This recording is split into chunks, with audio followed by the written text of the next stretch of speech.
to Lin's Spotlight Daily, your daily scoop of entertainment buzz.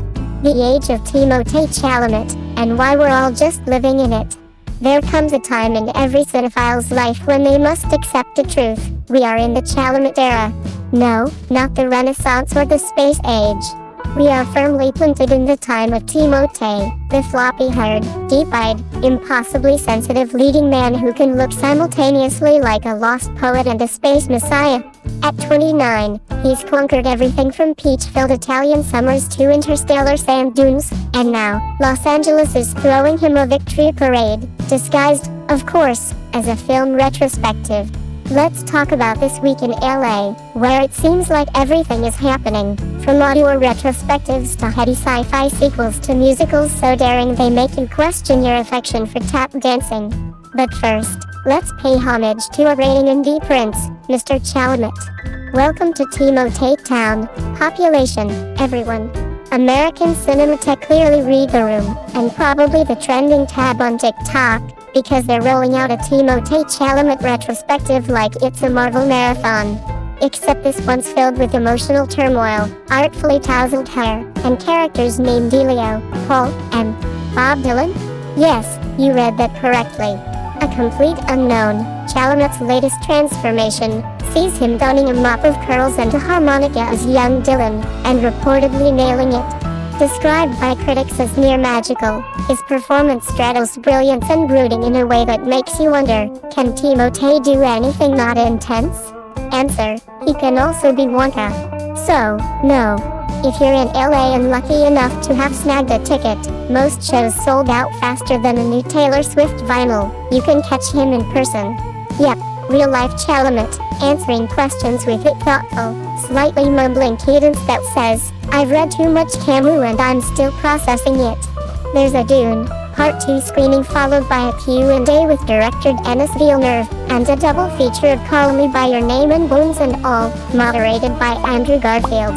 Honestly, the only thing missing is a group therapy session afterward for everyone emotionally wrecked by his performances.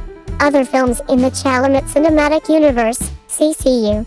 Included in the retrospective are The Essential Milestones, Miss Stevens, where baby Timmy first broke our hearts, The King, where he brooded under a bad bowl cut and still looked regal, Beautiful Boy, where he cried a lot and we cried more, and, of course, Wonka, which proved he can sing, dance, and somehow make purple velvet work. Honestly, at this point, he's one avant-garde indie film away from becoming a religion. Someone call A24. Meanwhile, in totally different, but still cool, news.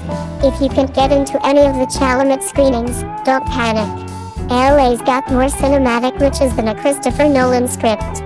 This week, the spotlight also turns to the OG king of disturbing cinema, David Cronenberg.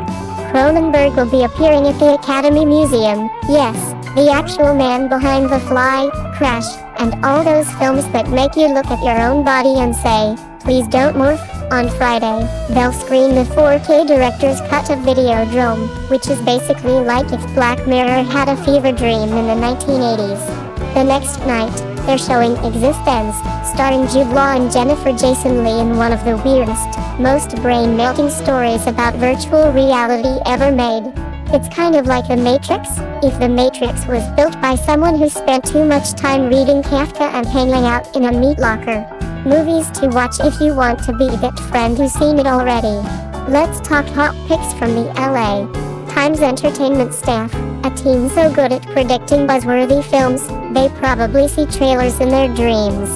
Some of the most anticipated films of 2025 include, Mickey 17 by Bong Joon-ho, starring Robert Pattinson and Robert Pattinson again. Cloning. Existential dread. More cloning. Paddington in Peru, because yes, that bear is back and he's still somehow cuter than any of us deserve. Freakier Friday, the sequel nobody asked for but secretly everyone wanted. The Way of the Wind from Terrence Malick, a director who hasn't seen a tree he didn't want to film for 10 minutes.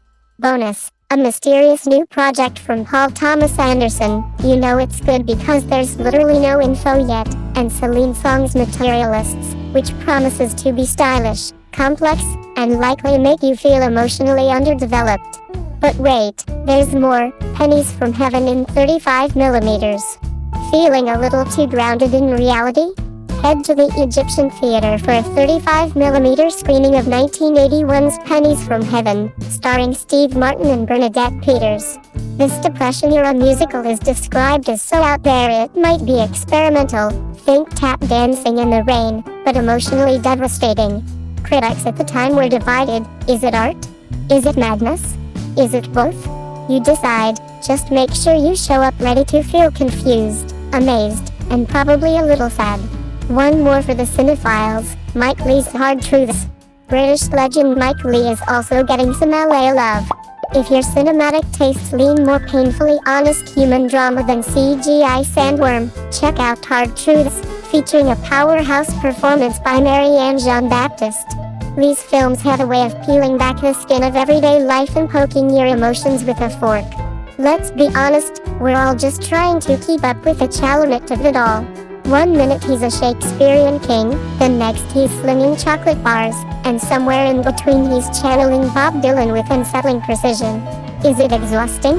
Yes. Is it glorious? Also yes. Whether you're heading to a sold-out retrospective, a futuristic thriller, or just trying to impress your date with obscure 1980s musicals, this week in LA is stacked with reasons to get off your couch and into a theater. And who knows, maybe you'll run into Timothée himself. If you do, try to act cool. Or just cry. We won't judge. Who's your current favorite Hollywood star? Drop it in the comments. We love hearing from you. This is Lynn's Spotlight Daily, and we'll see you in the next Spotlight.